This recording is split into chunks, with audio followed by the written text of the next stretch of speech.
ભરૂચના વાલિયા તાલુકામાં દુષ્કર્મનો આરોપી સકંજામાં આવ્યો છે। બાળકી પર દુષ્કર્મ કરનાર નરાધમ આરોપી પકડાયો છે।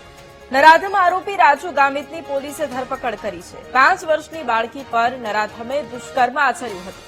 ચોકલેટની લાલચ આપી અને બાળકીને હવસનો શિકાર બનાવી હતી। હવે આરોપી વિરુદ્ધ કાર્યવાહી કરવામાં આવી છે અને તેની ધરપકડ કરવામાં આવી છે।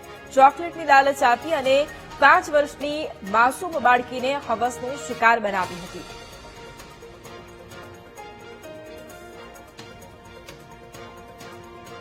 વાલિયામાં દુષ્કર્મનો આરોપી સકંજામાં। આને લલચાવીને ફોસલાવીને અને ચોકલેટનો લાલચ આપીને ખેતરમાં લઈ જઈને બલાત્કાર આચર્યો હતો, જેમાં અમારે 14/4/26 અપહરણ સાથે રેપ અને પોક્સોની એફઆઈઆર દાખલ થઈ હતી।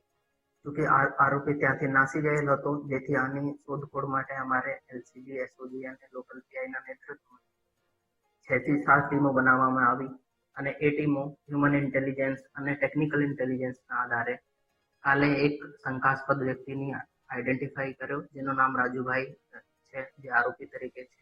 પછી આની યુક્તિ પ્રયુક્તિ તરીકે પૂછપરછ કરતા આજે આને ગુનો આચરેલ હોવાનો કબૂલ કરેલ, જે પછી આની 3 પ્રેક્ટિસ આજે બપોરે ધરપકડ કરવામાં આવી।